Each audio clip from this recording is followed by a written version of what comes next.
Kining Sara para, masa para kay Sara. Iya gining gitindugan, bisag nagkaingon-ingon na sila tungod kay kabalo kasama na ako, giayaw man po ni sila duot. Pero sa iyang kaisog, ug sa iyang prinsipyo, nisukol gyud ug salamat kayo ninyong duha nga inyong gipadayon. Kabantay mo, wala na ko nisulti sa radyo, wala na po ko sa Facebook. Kayo magsulti ko sa radyo, magsulti ko sa Facebook, unsa po akong masulti? Magsigog lantaw sa palibot, magsakit ra akong dughan. Ug magsakit akong dughan ug nako isulti, siguro ang mugawa sa akong basik puros dili pud maayo. Kabalo mo sa kapikado karon.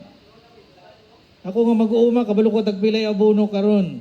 Kabalo ko kung sa kadaghang taong dili nakatanom karong Mayo or Hunyo kay walay kapalit og abono.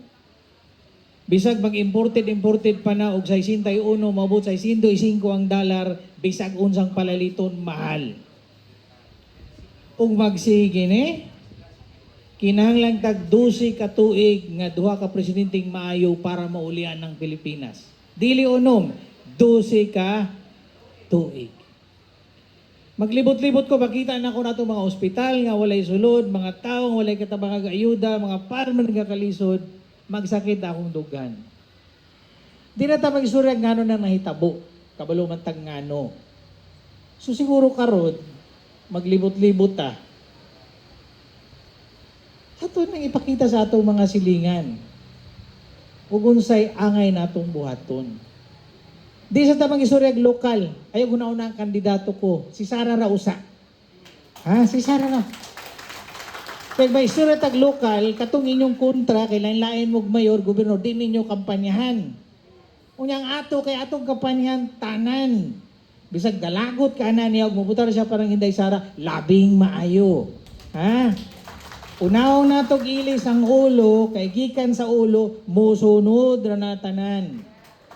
Ug mayo ang utok, mayo ang lihok sa kamot, mayang lihok sa tiil, mayong lihok sa lawas. So unya rang diri sa atong lokal, ang atong focus karon si Inday Sara Ragyod. Muna akong hangyo ninyo. Ug of course, naman diri ning atong duha ka mahimong representative ni Sara puhon sa Senado, ayaw mo kalimot sa gisulti ni Senator JB.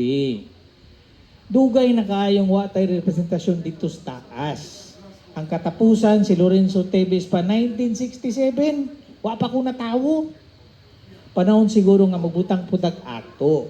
Naman tay duha, na si JB Hinlo, na si Rowena Guanzon, na puros ko taga ato. Ato gina silang tabangan. So ibalik na ko, ha? Ayaw sa mo gunahuna ng lokal, kinsay mo contract, kinsay mo... Uglahan mong siguradong kausaban, ilisa nato nga ang ulo nato maayo, musunod na tanan. Dagan kay salamat ug mayong hapon.